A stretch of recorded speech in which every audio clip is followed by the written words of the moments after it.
Assalamualaikum warahmatullahi wabarakatuh. Sobat LAS MKU, ketemu lagi di podcastku, podcast keluarga utama. Lahirkan amal soleh di setiap peristiwa. Kesempatan kali ini kita mau ngobrol-ngobrol sama tamu spesial kita dari NTB.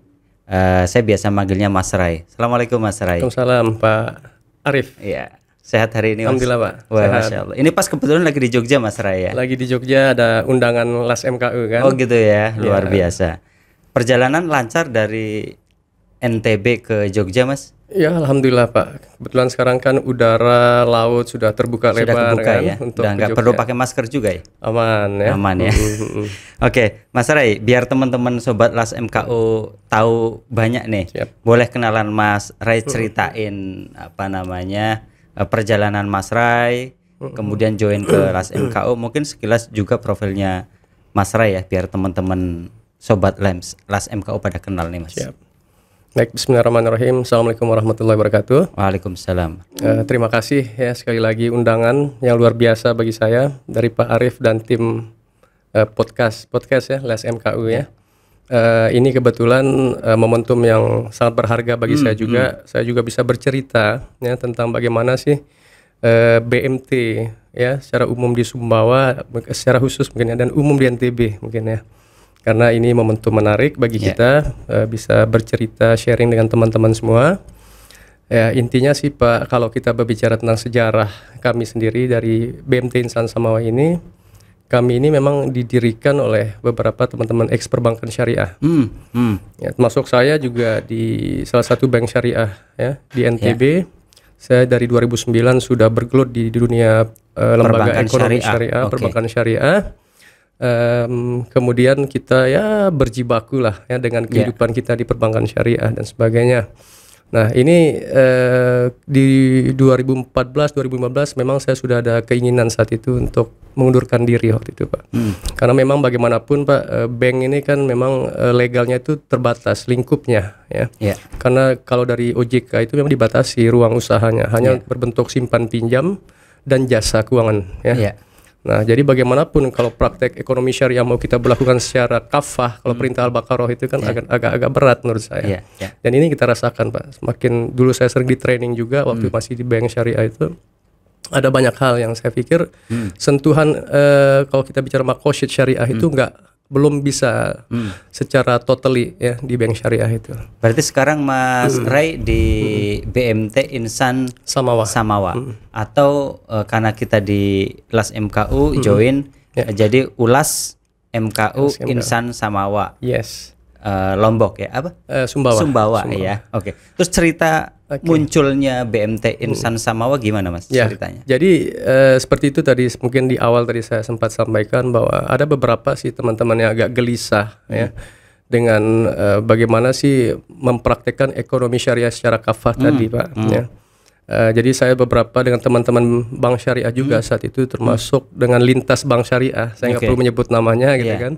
Bahkan ada yang kepala cabang di salah satu cabang di bank syariah juga di Sumbawa saat itu. Kita adakan pertemuan intens membangun sebuah kira-kira lembaga keuangan apa yang paling bisa mendekati pola-pola syariah tadi. Nah akhirnya setelah kajian demi kajian studi banding pun sempat kita lakukan di wilayah Lombok, karena kalau Lombok itu sudah lumayan Pak. Sudah banyak juga ya yang BMT-BMT yang berdiri saat itu. Nah akhirnya setelah kita kaji dari sisi kebijakan, memang yang paling logis menurut kami adalah ya koperasi syariah. Spesialnya adalah saat itu koperasi serba usaha syariah. Koperasi serba usaha syariah. Jadi legal awal kita Pak sebelum ada perubahan aturan itu.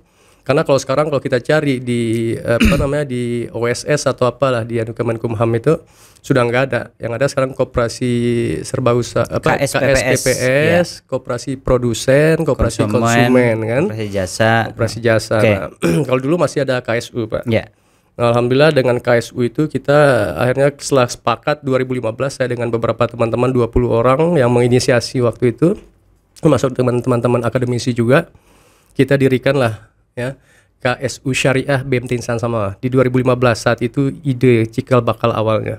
Nah legalnya itu sendiri di awal 2016. Oke. Ya alhamdulillah 2016 berjalan, saya rekrutmen ya, dengan aset waktu itu kita terkumpul alhamdulillah 18 juta. Oke. Terkumpul awal kita ya. dari ada yang 1 juta, ada yang 500.000 kan ya 20 orang ini. Ya awal 18 juta, alhamdulillah 10 juta kita pakai untuk renov gedung waktu itu Pak. Jadi yang kita lempar pembiayaan ke pihak ketiga tuh alhamdulillah 8 juta. Iya, gitu. iya.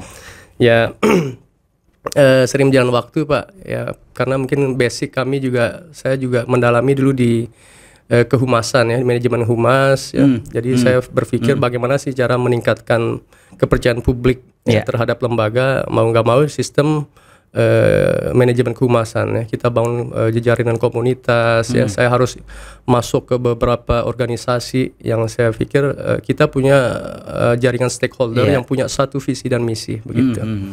Jadi 2016 kita running, alhamdulillah. Sekarang di tahun ke 2022 Pak ya. Berarti sekitar 6 tahun lah ya. Kita sudah beroperasional. Alhamdulillah dari 18 juta Pak, sekarang aset kita di kurang lebih 2,3 M. Itu pure dari pihak ketiga ya, tidak kita melibatkan perbankan dan lain-lain. Oke. Itu sejarah singkatnya. Kalau join ke LAS MKU, menjadi ulas MKU berarti sejak tahun 2022 ini ya. Baru Pak, saya baru daftar mungkin seminggu atau 2 minggu kemarin. Iya. Sebelum undangan halal bihalal kemarin. Alhamdulillah. Sekarang berarti sudah berdiri juga ulas MKU yang di Sumbawa ya. Betul. Oke. Anggotanya ada berapa sekarang? Sekarang kurang lebih 300 Pak. 300 ya. Oke. Menurut Mas Ray, gimana perkembangan ekonomi syariah di Sumbawa khususnya atau mungkin di NTB umumnya, Mas? Ya. Kita NTB Pak, mungkin juga seperti diketahui ya oleh Pak Arief dan kawan-kawan juga bahwa kita mayoritas itu Muslim ya. Dan kekuatan, kalau kebetulan saya juga nulis sejarah Pak, saya nulis sejarah, saya mengkaji tentang sejarah termasuk Sumbawa ya, yang tempat kami berdomisili itu sejak abad 17 itu Sumbawa sudah berupa kesultanan Islam, di mana kental sekali Pak, termasuk ada beberapa sultan yang sampai mengeluarkan prinsip adat berhenti ke syarak bersendi ke kitabullah. Nah, artinya adat itu harus dengan kitabullah ini harus tetap korelasinya harus nyambung gitu kan. Nah, ini poinnya. Nah, termasuk beberapa sultan, termasuk ada Sultan Amrullah namanya di abad ke-19 itu di Sumbawa, dia itu saya anggap sebagai sultan yang ekonom gitu kan, ekonom syariah gitu. Karena dia betul-betul sentuhannya sektor real ya, pemberdayaan masyarakat berbasis syariah kalau saya lihat. Dia mendatangkan bibit kopi saat itu sehingga seperti yang kita lihat di depan ini. Ya ini juga kopi sekarang yang lagi tenar di Sumbawa, kopi Tepal namanya kan. Itu juga buah perjuangan beliau Sultan Amrullah dulu. Yang menggunakan bibit, termasuk bibit sapi. Sekarang Sumbawa juga terkenal dengan bumi sejuta sapi kan Sumbawa ini. Nah ini juga buah perjuangan sultan-sultan yang berpikiran ekonomi Islam gitu. Nah makanya saya pikir Sumbawa ini ketika kita melakukan pendekatan ke masyarakat dengan skema ekonomi syariah ini cenderung lebih cepat juga. Lebih cepat ya. Ya apalagi sekarang kami di MUI juga Pak Arief sudah mulai menggerakkan sekarang program-program pendekatan pemberdayaan umat berbasis syariah gitu. Termasuk melalui, kebetulan kami punya kantor juga di Majelis Ulama ya, BMT kami di Sekretariat MUI Pak. Di tengah kota di pusat Sumbawa. Ya, jadi kita punya kerjasama dengan Komisi Ekonomi MUI ini melakukan program-program syiar ya. Salah satunya yang sekarang sedang getol kita bangun adalah kawasan bebas riba. Nah, ini kawasan bebas riba ini menarik Pak, karena terus terang Sumbawa ini dominan ya ekonominya itu adalah di sektor pertanian. Pertanian Pak. Ada 56.000 lahan itu memang yang disiapkan oleh Pemda Sumbawa itu untuk pengembangan pertanian. Dan ironisnya Pak ya, petani-petani kita ini banyak terjerat oleh rentenir ya. Yang sifatnya mereka memberikan pinjaman bahan tanam ya, tetapi begitu panen diambil itu berupa panen gabahnya mereka yang secara hitung-hitungan jauh ya selisihnya dari bahan tanam yang diberikan tadi. Kalau dalam kita kenal ini praktek ijon. Ijon Pak ya. Dan ini sebenarnya salah satu juga unsur riba juga. Nah, ini yang kami dengan MUI dengan MES ya, Masyarakat Ekonomi Syariah masuk BMT kami mencoba membangun hubungan juga dengan Basnas Kabupaten Sumbawa untuk coba kita membuat satu desa percontohan, Pak. Nah, Oke. dimulai dari 10-20 petani dulu, di mana petani yang awal kita bina ini ashabikul awalin, Mas, Iya, bilang, Pak. iya. Itu orang-orang yang sudah diseleksi dengan baik oleh pihak pemerintah desa. Ya, nanti bahan tanam itu semua bahan tanam pure dengan skema syariah, pengadaan barang, Pak, murabaha murni, Iya. ijaroh murni. Iya, jual beli ya. Jual beli, betul-betul barang, Pak, kita adakan. Dia butuh obat tanam, dia Kita butuh siapin bibit, barang. kita siapin barang, tapi sesuai dengan rekomnya dia. Misalnya dia butuh merek apa dan sebagainya, kita adakan. Oke. Kita kerjasama dengan toko supplier. Nah, itu kita yang pengadaan dari dana Basnas, Pak, Basnas. Berapa desa yang Tahap awal ini baru direncanakan? satu Satu rencana. desa, ya? Tahap berikut, Pak, nanti kita kebetulan kawasan bebas riba ini di launching oleh Pak Sekda. Jadi waktu itu rentetannya kita adakan seminar ekonomi syariah di Aula Majelis Ulama Sumbawa. Jadi kita intinya bercerita tentang bagaimana sih pola-pola ekonomi syariah yang baik dan benar itu seperti Iya. apa. Iya. Nah, setelah itu kita launching, Pak, dengan Ketua MUI, dengan Sekda, ya, dengan teman-teman akademisi kawasan bebas riba ini, Pak. Karena di kawasan bebas riba ini ada banyak pihak yang terlibat. Oke. Nah, kalau konsep yang sering saya gaungkan di teman-teman Sumbawa itu, ayo kita berjamaah. Kita bergerak, ya, kita ibaratnya berperang, ya, Iya. kita sesuai dengan bidang. Yang jago memanah, Iya. gitu kan. Yang jago berpedang, yang jago silat. Artinya gitu, Pak. Yang paham tentang bagaimana meningkatkan produktivitas petani di lahan itu akademisi, tatanan Iya, akademisi. betul. Kami permodalan, ya, kita berbicara tentang skema pembiayaan syariah yang murni syariah. Ulama-ulama nanti melalui pendampingan nanti setiap bulan yang kita adakan, mereka akan membina bagaimana sih zakat pertanian, Iya, ya. iya. Bagaimana sih agar hasil usaha itu baik, bagaimana kita harus menjaga sholat dan sebagainya. Nah, ini fungsi-fungsi ulama. Iya, iya, iya. Nah, nanti ketika panen, pas setelah 4 bulan setelah dibina, ya, kelompok-kelompok petani bebas riba ini, nanti hasil pertaniannya kami beli oleh BMT kami, Pak. Iya, iya. Nah, kebetulan saya dirikan pabrik di sana, Pak. Pabrik oke. penggilingan padi. Padi, ya. Nah, ini kalau bicara ini, Pak, ada hal yang menarik. Mungkin kita berbicara tentang skema dana sosial, ya. Karena selama ini kan ZIS saja kita tahu, zakat, infak, Betul, sedekah. betul. Nah, kalau yang saya pikir ada satu instrumen yang paling fundamental, ya, untuk memperkuat ekonomi umat ini adalah wakaf uang, Pak. Oke. Nah, alhamdulillah kami juga per 2020 akhir BMT kami sudah menjadi nazir wakaf uang. Sekarang saya sedang bergerak dengan camat di Kota Sumbawa, ya, kita mencoba membangun jaringan dengan sekolah-sekolah, ya, per anak Rp2.000 per minggu berwakaf uang, gitu kan. Nanti wakaf uang yang terkumpul dari belasan atau puluhan sekolah itu dikelola oleh lembaga kami di sektor pembiayaan berbasis syariah tadi. Iya. Nah, kebetulan yang saya punya tim ini, Pak, alhamdulillah beberapa alumni perbankan syariah, kan, leasing yang ibaratnya mereka beralih ke BMT, membangun BMT bersama kami. Jadi saya pikir saya punya tim yang cukup bagus untuk mengelola wakaf uang tadi yang terkumpul itu, Pak. Iya. Nah, nanti keuntungannya bagaimana? Nah, keuntungan tadi, karena kalau ZIS tadi mungkin kita hanya terpatok di asnaf, ya. Iya. Fakir, miskin, mu'alaf, dan sebagainya. Nah, kalau sudah berbicara pemanfaatan wakaf atau keuntungan dari wakaf uang ini, kita berbicara masif, ya. Kita bicara tentang all segment. Tidak ada you kaya, you miskin, semua orang bisa sholat di masjid yang diwakafkan, kan? Begitu.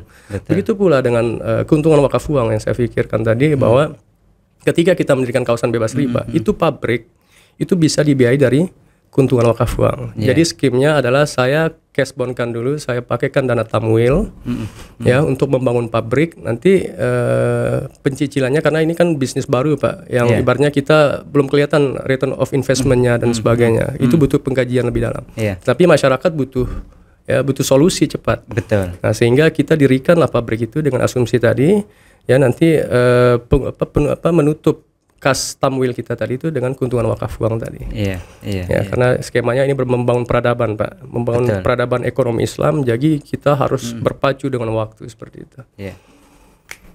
Untuk program pemberdayaan apa fokusnya dari Ulas MKU Insan Semawa ini? Iya, kalau kita pemberdayaan UMKM, Pak, termasuk tadi kawasan bebas riba tadi juga saya akan nanti linkkan dengan LAS MKU kita Insan Samawa. Iya. Karena bagaimanapun petani-petani ini saya bilang tadi adalah gorim, kondisi gorim, orang-orang yang butuh dibantu. Jadi pengumpulan dana zakat, infak tadi pun kita nanti akan gunakan untuk pemberdayaan mereka, kita biayai mereka, gitu kan.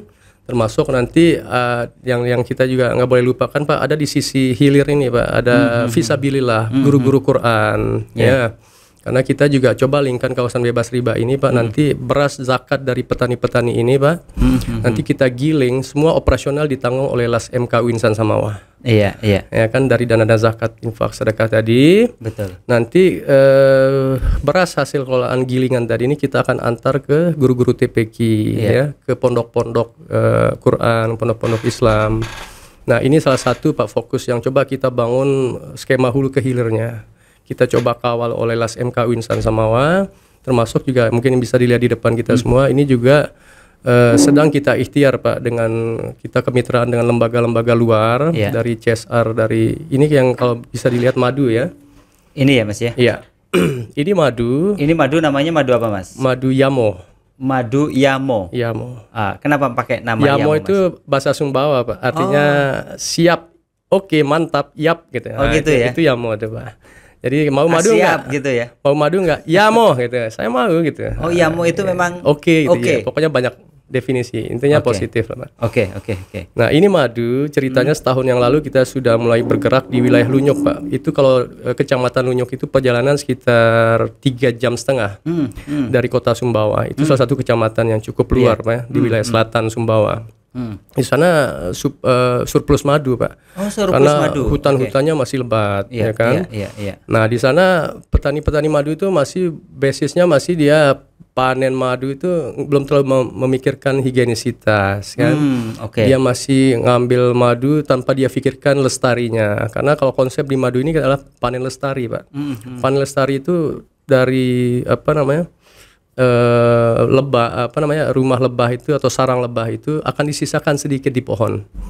Nah, karena itu nanti akan menarik kembali lebah untuk kembali lagi. Makanya kita bilang panen lestari. Tidak dihabisin. Dihabisin semua. Ini yang sudah mulai kita edukasi ke petani Pak, agar tidak ngambil semua. Biar produktivitas, percepatan atau sustainability bisnisnya itu jalan. Nggak hanya berhenti sekali habis itu lama nunggu lagi kan. Itu sistem awal Pak, mulai kita kawal di sistem tadi panen lestari. Kemudian di pengelolanya nanti sistem tiris Pak, jadi nggak sistem peras. Kalau peras ini kan kontaminasi kuman belum nanti zat-zat yang di dalam sarang itu juga akan jatuh ke dalam madu. Jadi murni asli tapi nggak murni madu isinya tuh nggak. Kalau sistem peras karena sudah bercampur aduk semua. Kita nggak paham apa isinya dan sebagainya. Nah kalau dengan sistem tiris ini begitu para pengelola kita kebetulan BUMDes kerjasama ini, Badan Usaha Milik Desa sebagai pengepulnya Pak. Pengepul tadi sarang lebah lestari itu dengan panen lestari itu nanti akan dibayar secara lebih daripada tadi yang konvensional. Jadi begitu panen madu ini yang sifatnya lestari tadi itu akan dibayar lebih harganya dibandingkan yang konvensional. Ada benefit lebih ya. Ada benefit lebih. Ya? Biar petani ini semangat dia berhijrah yang tadinya konvensional jadi lestari tadi Pak. Nah nanti BUMDes ini kita udah koordinasi dengan pihak Pemdes agar menganggarkan untuk menyetok madu panen lestari tadi. Karena ini salah satu nilai lebih Pak, nilai jual. Ketika kita bercerita ke teman-teman asing, orang-orang luar, karena orang-orang asing ini senang yang berbau-bau peka lingkungan dan lain-lain. Betul. Nah ini akan saya bilang ini menjadi sebuah histori yang menarik ya dari madu kita. Nah, jadi sehingga saya bilang ini tema ini adalah investment ya, improving, intinya sih tentang peningkatan nilai jual madu Sumbawa yang selama ini tidak ada harga. Berarti sudah sudah diproduksi banyak ini Mas? Kita baru jalan setahun Pak, jadi sekarang lagi tahap pengumpulan tadi bahan baku dulu, madunya dulu. Kemungkinan di 2022 akhir ini baru kita coba produksi dalam jumlah banyak gitu. Tapi sudah bisa dijual, bisa dapetin ini? Saat ini sudah Pak. Sudah bisa ya? Sekarang sudah mulai Pak, walaupun belum jumlah banyak, karena sekali lagi saya bilang tadi Pak, kita akan membeli yang sudah sistem lestari tadi. Yang banyak beredar petani-petani madu sekarang masih yang menjual yang sifatnya konvensional tadi. Dan kita nggak beli.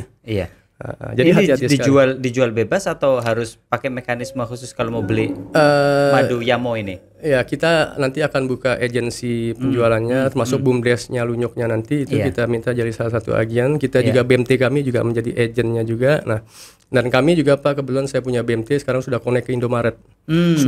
Sudah 2 tahun saya punya BMT ini berikhtiar dengan Kadin untuk negosiasi dengan Indomaret NTB agar bagaimana produk UKM ini bisa penetrasi masuk ke sana ya.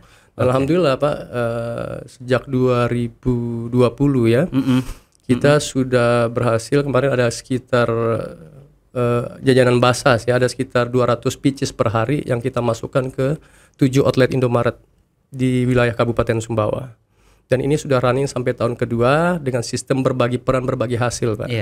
Karena saya bilang salah satu kehebatan Islam itu jamaah, Pak. Betul. Jangan suruh UKM itu mulai produksi sampai pemasaran, dia yang berpikir nggak bisa. Saya bilang ke teman-teman yang pemberdayaan, termasuk tadi saya ngobrol dengan teman-teman Baitul Mal Beringharjo juga, bagusnya tuh kita menjadi bridging, lembaga jembatan. Jadi kita ini yang berpikir, kita nggak usah masak, biar UKM yang masak. Nah, yang berpikir tentang penetrasi pasar tuh kita. Itulah fungsi sosial. Makanya sekarang alhamdulillah Pak, kita punya BMT juga sudah menjadi penyelia halal. Kita membangun sertifikasi resmi dari BPJPH Kementerian Agama. Ada 2 staf saya termasuk saya sendiri yang menjadi penyelia halal resmi untuk UMKM. Jadi kita Pak yang edukasi ke dapur-dapur UKM ini semua, ayo dong berproduksi yang baik, gitu kan. Ayo dong kita penuhi standar halal thayyib karena ini perintah Al-Qur'an, ini perintah dalam Al-Baqarah memerintahkan kita untuk makan yang halal dan thayyib. Fungsi kita sebagai pedagang ini atau entrepreneur ini adalah menjamin ya sesama muslim kita itu memakan sesuatu yang halal thayyib. Nah, sehingga kita coba intervensi Pak ke situ agar dapur produksi mereka sesuai dengan standarisasi itu. Kalau cerita kopi ini Mas, kopi tepal, ini ceritanya gimana Mas? Kalau kopi tepal kopi tepal ini Pak sebenarnya sudah ada inisiator. Kopi tepal ya? Tepal bukan tepal Pak, tepal. Tepal. Nah, tepal ini sebenarnya salah satu apa desa. artinya? Oh, nama desa? Desa di Sumbawa. Ini daerah-daerah tinggi karena memang di Sumbawa itu ada beberapa sih Pak produsen kopi, enggak semua wilayah karena ini kan daerah-daerah tinggi Pak. Salah satunya di Kecamatan Batulanti itu banyak desa-desa yang menanam kopi di sana Pak. Memang banyak ya kebun kopi di sana ya? Alhamdulillah Pak, yang saya cerita tadi mungkin dari sejarahnya Sultan Sumbawa dulu sudah banyak Pak yang kopi-kopi liar juga gitu kan. Nah, sekarang udah mulai dibudidaya Pak dengan sistem Arabica karena yang banyak yang Sumbawa saat ini masih Robusta. Masih Robusta. Sekarang mulai peka karena yang nilai jual bagus kan Arabica dia. Karena lebih eksklusif, lebih soft rasanya. Nah, ini pun gitu Pak, kita mulai kawal ya dari sisi kalau ini packaging mereka sudah bagus. Cuma tinggal di legality Pak. Legality ini yang kadang kesulitan UMKM itu harus mengakses kemana sih kalau saya mengurus halal dan sebagainya. Nah, kita buka Pak hotline-nya itu. Ya, LAS MKU kita di sini juga membuka ruang UKM-UKM yang mau mengurus halal kita yang fasilitasi semua. Kita coba linkkan dengan secara gratis, mereka nggak perlu mengeluarkan biaya spesial pun. Berarti peran LAS ULAS MKU nanti di sana lebih kepada peran fasilitator menjembatani. Betul, gitu Pak. ya. Betul sekali. Akan dibutuhkan justru di masyarakat butuh itu ya. Sangat Pak, sangat butuh karena kalau kita kembalikan ke eksekutif, ke dinas itu terbatas Pak ruang gerak, penganggarannya juga terbatas. Sedangkan nanti kalau kita betul-betul bisa berjalan Pak, artinya dengan cara ini pun kita akan meningkatkan kepercayaan publik ya kan. Nanti logo-logo kita kan kita akan sertakan di setiap produk, artinya bahwa ketika kalian berzakat, infak, sedekah ini loh. Kalian sudah memberdayakan sekian produk yang bahkan sudah masuk ke pasar modern. Bahkan kemarin Pak, saya ketika ke Mataram sebelum ke Jogja ini, saya sempat ketemu dengan mitra ownernya ini ya, platform online dari Malaysia. Kebetulan temannya Pak Gubernur NTB ya, Datuk Seri Muhammad Rizal namanya, kebetulan ini teman baik saya dari 2018. Ini beliau punya marketplace namanya Ejasmin. Yang sudah mencakup Asia Tenggara, Asia. Nah, fokus beliau kebetulan juga tagline-nya beliau local to global. Artinya beliau juga punya semangat karena diharapkan Pak Gubernur agar produk lokal ini bisa go global gitu. Salah satu untuk globalisasi dan salah satunya itu Pak, bagaimana kita punya legal yang sesuai kan. Packaging kita yang bagus, kualitas kita yang terjaga kan ini Pak unsur-unsur yang bisa diterima pasar global nih. Dan tadi quantity ya, sustainability itu terjaga. Nah, itulah fungsi lembaga bridging, Mas, seperti LAS MKU, Insan Samawa itu. Berarti sangat besar potensinya untuk cross product ya, Mas ya? Yes. Dari Sumbawa atau mungkin dari NTB bisa masuk ke Jogja, Jawa Barat, Jawa Tengah. Pun kembali dari sini bisa masuk ke sana itu, antara cross ya. Berarti dibutuhkan juga ya masing-masing ULAS. Kalau bisa menjadi outlet bagus juga kayaknya ya Mas ya. Iya, menarik Pak. Apalagi kita bisa menjual produk dari berbagai daerah kan. Iya, menjadi distributor sekaligus ada outlet gitu ya. Cocok, outlet Pak. Contoh sekaligus menjadi distributor produk-produk pemberdayaan UMKM, binaan ulas MKU ya. Betul. Dan hajat merubah mustahik muzaki ini akan tercapai, Pak. Karena kita mengkawal sampai susu hilirisasi di sisi hilirisasi tadi. Ketika kita menyediakan pasar ya yang kira-kira pasti dan rutin dengan jumlah besar, kan artinya UKM ini pun nanti kita akan coba intervensi dari sisi skema produksi. Karena mereka kebingungan, Pak. Kadang cuma 2 orang memproduksi sekian ribu barang kan susah. Nah disitulah peran nanti LAS MKU itu pembinaannya sampai ke sisi industrialisasi UKM ini sendiri. Gitu. BMT Insan Samawa berarti sekarang masih KSU atau sudah ke SPPS? Saya koperasi konsumen, Pak. Jadi anggaran perubahan terakhir kita di PAD menjadi konsumen. Karena ketika kita cari KSU sudah nggak ada lagi kan. Artinya ke konsumen, Pak, yang saya anggap karena di konsumen ini, Pak, kita bisa memperoleh juga legal SPPS juga. Iya. Saya dapat. Berarti unit simpan pinjam ya? Iya, unit simpan pinjam. USPS ya? SPPS ya? Oke. Karena kalau bicara konsumen, Pak, banyak hal yang bisa kita perbuat. Kita bisa, buktinya saya bisa berikan pabrik penggilingan beras ya. Kita bisa menegosiasi produk-produk UKM ke pasar dengan skema perdagangan kita. Kan itu banyak, Pak, yang bisa kita lakukan. Kalau pabrik penggilingan beras berarti sudah berjalan, Mas? Sudah jalan tahun kedua nih, Pak. Tahun kedua. Itu gabah berarti langsung dari petani? Yes, kita beli dengan harga layak, Pak, ke petani. Ya. Nah, nanti kita tampung. Saya punya gudang yang saya sewa di wilayah basis pertanian itu. Saya sewa gudang, di sana kita tampung. Nah, target saya memang awal ini ke pondok-pondok pesantren, Pak. Karena kenapa kita harus dirikan pabrik untuk bisa menjangkau harga miring, Pak. Karena pesantren ini kan dia kadang kualitas belum terlalu dilihat, yang penting keterjangkauan harga. Kita kan di LAS MKU di Jawa Tengah kan ada program apa, Mas Hanif? Program Fastabik itu yang digagas lumbung beras, lumbung beras. Nah, kita kan punya program lumbung beras tuh. Kita lagi cerita sering bertukar pikiran diskusi dengan Mas Agus juga. Di Jawa Tengah ada program lumbung beras dulu. Awalnya sederhana waktu itu. Bagaimana menjembatani kebutuhan para duafa akan kebutuhan barang pokoknya. Tetapi beras dari petani yang bisa kita beli dengan harga yang layak. Karena konsep kita kan baru konsep perdagangan gitu ya. Nah, ke depan mungkin ada pemikiran kita punya lahan pertanian sendiri, penggilingan sendiri, itu akan komplit. Nah, kebetulan di Insan Samawa di Sumbawa kan sudah terjadi itu, mungkin bisa saling melengkapi konsepnya. Betul, Pak. Dan mungkin bisa saling terintegrasi tuh. Di antar daerah ini terutama yang menjadi lingkup LAS MKU ya. Ini malah sudah bagus, sudah ada penggilingan padinya. Kalau saya uji coba, Pak, makanya saya bilang ini kawasan bebas riba ini saya berharap bisa diduplikasi. Jadi semua overall bisa, karena begini, Pak, dari residu atau sampah dari penggilingan ini pun kan menjadi sesuatu barang dibutuhkan untuk ternak, Pak. Ini kulit dedak itu, Pak, itu sebenarnya bahan baku untuk pakan ternak yang luar biasa, proteinnya tinggi untuk ayam dan sebagainya.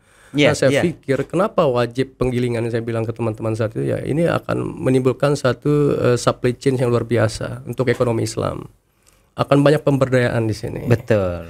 Jadi roda ekonomi akan banyak. Peternak juga, karena begini, Pak, peternak kita juga di Sumbawa ini masih konvensional. Dia pergi keliling, naik turun gunung, sahabat rumput dan sebagainya.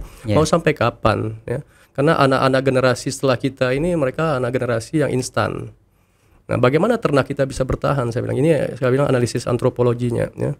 Kalau kita paksakan mereka harus mengikuti jejak-jejak ayah, orang tua, kakeknya, ini agak susah. Dan saya yakin ya ternak Sumbawa akan punah, saya bilang. Nah, caranya adalah harus berdiri industri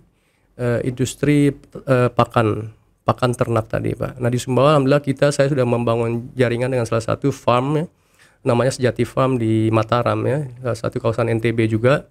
Dia sudah uji coba sampai 3-4 tahun hasil penemuan dari profesor di Universitas Mataram.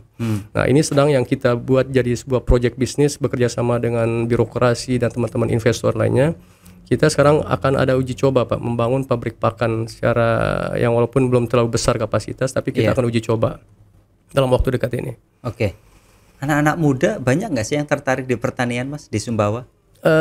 Ada satu universitas, Pak, Universitas Sumbawa, Universitas Samawa namanya, itu yang mulai ini, Pak, saya lihat getol meng-create, karena di sana itu saya lihat fakultas pertanian itu dia mulai meng-create Pak anak-anak muda yang inovatif. Iya. Ini luar biasa Pak, saya lihat gerakannya Universitas Tapi anak Samarinda. muda banyak ya Anak mudanya yang banyak. Anak mudanya justru mahasiswa-mahasiswa itu Pak. Kalau di sini kan para petani kan cenderung sudah usia lanjut ya. Kalau di sana Kalau di sana muda, anak mahasiswanya ini Pak mulai dilibatkan di ibaratnya inkubator pertanian. Iya, Kerjasama gitu juga Pak, kerjasama dengan pemilik lahan. Jadi anak-anak muda ini nanti yang intervensi skema produksi di lahan itu. berapa investasi untuk bikin penggilingan padi, Mas? Penggilingan kita Pak masih yang untuk skala yang hasil yang medium lah. Kita belum bisa bicara premium ya. Untuk produk beras yang medium itu kemarin investasi kurang lebih di angka 150 juta. Itu sudah siap pakai. Sudah include, sudah termasuk dengan gedungnya, tempatnya ya. Nanti lantai jemurnya gitu kan di depannya. Itu luas tanah berapa, Mas? Nah, itu yang ada sekarang. Yang ada sekarang kita sekitar 12 are. Nah, kalau kita sistem beli lahan Pak bakal mahal, bakal membengkak. 12 are, satu arenya 100 meter. Ya, 100 meter. Iya. Di sini kan hitungannya pakai hektar, Mas. Berarti 1.200 ya. Iya. Cukup enggak terlalu besar Pak, cukup 12 are. Satu are itu kan 100 meter ya. Itu sama hitungan kayak di Bali ya. Satu are itu 100 meter persegi. Jadi kalau 12 are 1.200 meter persegi. Oke, udah bagus itu, Mas. Itu. Keren itu. Jadi kita bisa Pak di situ terintegrasi semua. Berapa petani yang sudah tergabung? Kita karena kalau sampai Basriba ini Pak baru kita sekitar di 20 petani dulu 20 yang kita uji petani. coba dulu. 20 petani masing-masing punya lahan berapa luas, Mas? Kalau rata-rata di sana Pak 50 are 1 hektar itu rata-rata. Rata-rata ya. Ya yang dikelola petani-petani di sana. Bahkan sampai 2 hektar ke atas juga banyak juga. Beli gabah petani sudah berapa kali pembelian ini, Mas? Ini kita musim ini Pak yang baru kita betul-betul musim ini ya. Musim panen kemarin ini kita sudah belanja sekitar 25-30 ton Pak gabah itu. Yang untuk nanti kita cadangkan di musim pasca panen ini. Kan kalau pasca panen udah mulai agak langka Pak dan harganya tinggi. Makanya kita mulai pengadaan mumpung harganya miring gitu kan. Oke. Ke petani beli dengan harga layak ya. Dengan harga layak Pak, layak. Bahkan kita upgrade Pak. Ada Rp200, Rp300 per kilo kita upgrade dari harga standar biasanya. Jadi otomatis petani ya kalau untuk sampai ke sejahtera sudah ada titik cerah lah ya. Ada harapan ya. Ada harapan Pak. Ada harapan untuk bisa hidup lebih sejahtera gitu ya. Betul. Tidak minimal dia bebas dari jual beli ijon tadi ya. Cocok Pak. Itu yang kita hindari tadi. Oke. Memang ini ya Mas ya. Memang pertanian bisa menjadi program utama di Sumbawa ya. Memang pertanian. Karena ya? Basisnya itu ya. 34% ya dari PDB ya, PDRB dari Sumbawa itu memang dari sektor itu Pak, pertanian, perikanan, peternakan itu. Jadi memang sebagian besar itu dari segmen itu. Ada berapa kawan-kawan BMT di Sumbawa, Mas? Yang terlibat dengan saya? Secara kalau BMT baru 1 Pak. Baru Insan Samawa saja? Baru Insan Samawa. Oke. Nah ini PR kita. Kalau saya sekarang 4 bulan saya juga ketua Dewan Koperasi di Sumbawa. Saya punya mimpi Pak, agar menghijrahkan menghijrahkan koperasi. Karena sekali lagi kita ini Muslim. Masa sih kita mau perang sama Allah? Karena satu-satunya dosa besar dari 10 dosa besar di perangnya adalah riba. Dan riba ini kadang kita sadar nggak sadar di keseharian kita, berkoperasi, berbank kan. Nah ini PR saya pikir. Makanya saya bilang saya punya PR sekarang membuat satu polarisasi Pak. Satu pola study case ya. Saya bilang inkubator yang bisa nanti koperasi lain belajar ke kita. Ayo dong dirikan biar masyarakat tuh bisa terbantu. Gitu. Mendorong lebih banyak lahirnya lebih banyak, Pak. Dan koperasi syariah. Kita di Sumbawa harus ada contoh Pak yang jadi. Dan Insan Samawa harus jadi pionir ya. Harus pionir saya bilang. Makanya saya kerahkan teman-teman eks perbankan juga. Ayo kita berpikir untuk daerah kita. Gitu. Oke. Kalau secara umum di NTB sudah banyak ya Mas? Iya, kalau di Lombok udah banyak, udah puluhan ya, 20-30-an koperasi syariah mungkin. Bagaimana koneksi kerjasama antara yang di Sumbawa dengan yang di Lombok? Nah kita juga kalau dari sisi pemasaran produk belum Pak, karena juga saya lihat beberapa case di teman-teman Lombok juga sedang berikhtiar juga ke sektor real Pak. Nah ini alhamdulillah sekarang kesadaran teman-teman di BMT di Lombok pun saya lihat udah luar biasa ya. membangun gerakan sektor real tadi, bagaimana membina masyarakat, apalagi di daerah Sembalun Pak namanya kan, itu sudah mulai Pak koperasi syariahnya berbasis sektor real. Dia punya gudang menampung hasil pertanian, hasil sayur mayur kan dari petani di sana. Jadi luar biasa, dia udah mulai masuk ke pasar-pasar kayak Giant di Mataram. Nah ini saya lihat gerakan-gerakan BMT yang real kayak begini, saya bilang inilah kita BMT gitu. Kita harus pro UKM gitu kan. Gimana melihat prospek di Sumbawa untuk koperasi syariah, Mas? Insya Allah Pak, kalau saya lihat sekarang kesadaran anti riba juga luar biasa Pak. Apalagi saya bilang tadi dominasi kita juga Muslim, ya, dan bagaimanapun juga sehebat apapun kepercayaan publik kalau kita juga koperasi syariah tidak menyiapkan diri dari sisi sarana prasarana kan, bagaimana sistem kita juga harus berbasis IT dan lain-lain, maka masyarakat juga tidak akan mau kan untuk mempercayakan dana atau apanya kepada kita. Jadi pentingnya Pak persiapan kita juga nih. Kemarin ikut di acara Halal Bihalal bareng sama kumpul dengan teman-teman ULAS MKU di seluruh Indonesia. Gimana rasanya, Mas? Saya yang mungkin ada positif negatif, kalau negatifnya sendiri saya minder Pak. Soalnya terlalu wah-wah ketika saya berbicara ada yang aset 20 miliar aja agak malu dia menyebutkan aset 20 miliar. Saya makin malu lagi Pak. Saking luar biasa saya lihat. Gila nih pergerakan teman-teman BMT di Jawa Tengah dan sekitarnya nih kan. Arti saya lihat kalau kayak di perbankan syariah Pak, ya sekelas-kelas aset mereka gitu loh. Untuk satu cabang gitu kan. Betapa luar biasanya. Artinya saya lihat kepercayaan publik ke BMT ini udah gila banget ini di daerah Jawa Tengah sekitarnya, Jogja kan. Nah, artinya itu saya bikin jadi motivasi Pak. Di satu sisi saya minder, tapi di sisi lain saya termotivasi Pak ketika melihat teman-teman ini. Ya insya Allah lah, dan saya yakin Pak di Muhammad ayat 7 Pak, barang siapa yang menolong agamaku kata Allah, akan aku tolong kalian. Ini Allah yang berjanji, bukan manusia, bukan Rai, bukan Pak Arif kan. Dan yang menarik di ending surat itu kan, dan akan aku kukuhkan kedudukan mereka di muka bumi. Yang maha kaya, maha penguasa, maha raja udah ngomong gitu. Kurang percaya apa kita? Jadi saya yakin Allah, demi Allah saya yakin dengan janji Allah, yang penting kita berbuat saja ya, melakukan pemberdayaan sebanyak-banyaknya. Kita kenalkan ini loh ekonomi Islam. Ya, insya Allah saya yakin suatu saat. Kita nanti LAS MKU mau bikin acara meet up. Siap. Iya mungkin per 3 bulanan kita bikin meet up. Berarti mesti hadir terus ini Mas Ray ini. Insya Allah. Kita tunggu di NTB juga teman. Ya kan NTB juga nggak kalah keren ya. Kita nginap di Mandalika. Apalagi di Sumbawa bentar lagi ada event internasional Pak, MXGP kan. Kemarin di MotoGP, kalau MotoGP di Lombok, nah di Sumbawa MXGP, kelas motocross tapi internasional. Dari segala negara akan datang. Nah di sini buat peran kita nanti produk UMKM semakin kita gencarkan. Betul. Jadi peluangnya makin besar ya. Tapi tiket makin mahal juga akhirnya kan? Enggak juga Pak. Saya lihat terjangkau 100-150 ribu. Oh gitu ya. Tiket transport gitu? Oh iya. Nanti ditanggung oleh PBMT. Karena banyak yang ini kan, banyak yang berminat kan. Betul, makan mahal juga, penginapan juga. Iya gitu ya. Tapi perputaran roda ekonomi sekarang sudah mulai oke ya di Sumbawa. Sudah ya? Pak, apalagi dengan semakin banyak universitas, apalagi Universitas Teknologi Sumbawa salah satunya itu sekitar 6 ribuan, dan sebagian besar itu orang luar Pak, dari Aceh, dari Kalimantan. Berarti kolaborasi yang digalang sama Mas Ray ini dari ULAS MKU Insan Samawa ini berarti kolaborasi dengan pihak kampus dengan MUI, kemudian dengan Kadin, dengan banyak dengan stakeholder, birokrat, mesti harus wajib Pak, wajib ya, dengan dinas juga terutama dinas yang mendampingi ya. Oke. Sekarang ada berapa tim di Insan Samawa Mas? Personilnya? Personil kita 6 orang dengan saya Pak ya. Jadi tahun ini ada target tambahan nggak ini? Insya Allah Pak, kemungkinan kita akan perkuat lagi di LAS MKU Insan Samawanya, karena ini saya lihat potensi dana sosial untuk pengembangan umat ini luar biasa Pak. Program unggulannya tadi kan di pertanian ya? Ya, kawasan bebas riba. Kawasan bebas riba. Terus ada lagi nggak Mas? Toko tadi ya?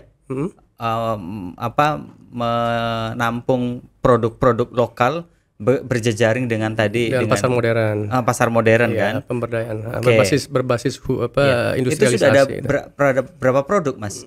200-an tadi? produk yang sudah diintegrasikan dengan pasar modern? 200 itu 200 pieces per hari, 200 pieces per hari. Itu untuk berapa produk? Itu melibatkan baru 4 UKM, Pak ya. 4 UKM itu aja. ada baru 6 jenis produk, Pak. Tapi ya jajanan basah gitu. Oh, jajanan basah. Yang jajanan kering belum ya? Kayak kering. kopi dan lain-lain. Ini sedang kita ikhtiar masuk madu, Pak. Kemarin sudah kita ketemu dengan manajemen pasar modern. Ya, sebentar lagi mungkin 2-3 bulan ke depan. Karena halalnya sedang kita inisiasi nih. Urus ya. Ya. Oke. Madu ini. Berarti ada lagi program unggulan yang bakal digenjot sama Insan Samawa selain yang tadi? Iya, kalau yang kita sekarang intens juga yang infak produktif, Pak. Oke. Infak produktif ini kita punya toko sembako, ya, di mana hajat sepertiga laba dari toko itu adalah kembali ke duafa lagi, kembali ke fakir miskin lagi. Iya. Nah, jadi kita menjejaringkan tadi, Pak. Mulai tadi kan beras kita tampung di toko sembako kita itu. Ini toko sembako udah jalan tahun keempat, Pak. Toko sembako itu di dekat kantor Insan Samawa juga? Ya, di dalam kota, Pak. Kita dapat tempat oleh pengusaha muslim di Sumbawa kan, diberikan kios ruang. Ya? Ya seperti kios, Pak. Tapi ya lumayan lah untuk menampung. Kita juga punya gudang sembako juga di kantor kita di MUI ada. Kita siapkan mobil operasional juga udah kita siapkan, mobil box itu untuk pengantaran ke mitra-mitra warung makan gitu kan. Jadi sepertiga laba, Pak. Jadi skemanya ini dibiayai oleh dari hibah, dari infak produktif, Pak. Jadi kalau wakaf uang kan skemnya 90% untuk makuf alai. Nah, kalau kita yang infak produktif di toko sembako ini sepertiga laba dari toko ini kembali ke duafa lagi, sepertiga labanya. Yang sepertiga untuk operasional, sepertiga untuk modal, penambahan modal. Nah, ini yang menarik, Pak. Saya bilang ini juga nggak kalah menarik, dana abadi umat juga ya, infak produktif ini. Karena tidak akan habis kita kelola di segmen tadi, ya. Terus dia akan berkembang ya, selama nanti anggota kita membeli sembako di kami. Gitu. Kios tadi yang warung atau toko itu masih di konsep konvensional ya, belum dibuat model modern itu. Tokonya, kiosnya tadi. Iya, dia sebenarnya masih skema kayak gudang, Pak. Masih model kayak gudang. Jadi belum punya kayak workshop outlet sendiri belum ada. Iya, di situ sih ada sih tempat pemajangan produk beberapa. Itu kita buat rak-rak ya, karena kebetulan lokasinya juga di dalam kota, di pinggir jalan besar ya. Iya, itu kan sangat potensi kan. Cuma kalau kita rubah seperti pasar modern belum lah, Pak ya. Karena kita belajar SWOT lah ya, weakness kita apa, SWOT kita apa. Kita kan punya anggota yang ada beberapa pengusaha warung makan yang dia butuh 5 produk misalnya beras, minyak goreng dan sebagainya. Sistem kita sistem antar, Pak. Nah, sistem pengantaran ya, kita bebaskan biaya ongkir dan sebagainya kan gitu caranya. Nah, itu pola-pola yang kita lakukan, Pak, untuk membuat laku ini toko sembako kita. Stokis sembako namanya. Geliat pasar modern di Sumbawa gimana, Mas? Wah, luar biasa, Pak. Memang berarti permintaan juga banyak ya. Orang lebih senang belanja ke pasar modern gitu. Kalau pasar rumah tangga lebih ke pasar modern, Pak ya. Yang kalau segmennya rumah tangga ya. Rumah tangga. Kalau bidikan kita memang ke tadi Pak UMKM anggota yang kita biayai itu yang lebih kita pendekatan untuk target pasar kita gitu. Dengan sistem pengantaran tadi. Dan dia bisa sistem cicil, Pak. Misalnya kita ngantar nih senilai barangnya 5 juta, nanti dia cicil setiap minggu ke kita. Ada rencana masuk ke segmen rumah tangga dengan bikin pasar modern gitu? Ada tercetus, Pak. Saya dengan beberapa teman-teman pondok pesantren juga, kita memang ada hajat juga, ya seperti ya Sidogiri lah, kan yang kira-kira cuma basisnya di wilayah-wilayah pondok gitu kan. Saya sudah sempat bicara dengan beberapa owner ya, beberapa pengelola pondok-pondok juga. Penting saya bilang pondok itu berekonomi juga. Betul. Agar kalian juga tidak terlalu bertumpu pada iuran-iuran anak-anak itu. Makanya sekarang beberapa pondok udah mulai kita pendekatan, Pak, dengan forum pondok se-Kabupaten Sumbawa juga saya udah mulai bangun komunikasi juga untuk bagaimana pondok juga berentrepreneur gitu kan. Betul.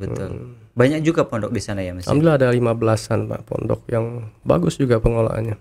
Itu pondok kalau di beberapa wilayah itu kan memang pondok juga punya sektor melayani simpan pinjam kan, Mas, atau ada punya BMT lah.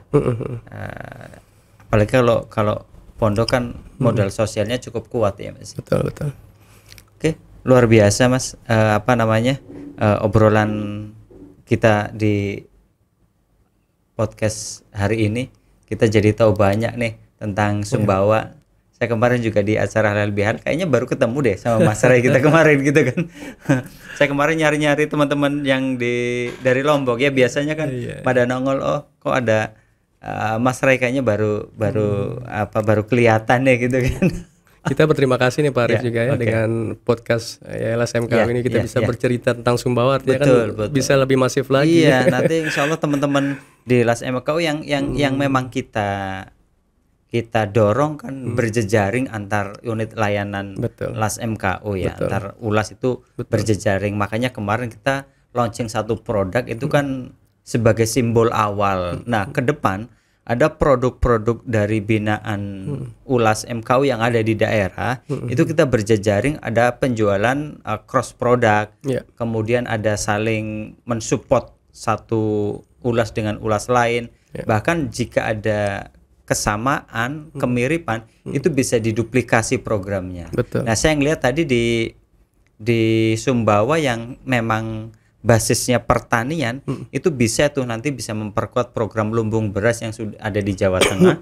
Mungkin nanti bisa kita sinergikan, Mas. Dan ke depan saya pikir sangat berpotensi untuk beberapa daerah yang memang punya karakteristik yang sama itu, Mas. Betul. Ya. Oke, Mas, terima kasih Mantap. banyak Mas Ray untuk podcast kali ini, sangat menginspirasi. Mudah-mudahan teman-teman sobat LAS MKU bisa nyimak obrolan kita sama ya mungkin jadi tahu banyak ya bahwa ada ULAS di Sumbawa loh. Mungkin kapan-kapan kita bisa bikin acara di Sumbawa ya. Mantap. Oke, demikian sobat LAS MKU obrolan kita kali ini. Sampai jumpa di podcastku berikutnya. Assalamualaikum warahmatullahi wabarakatuh.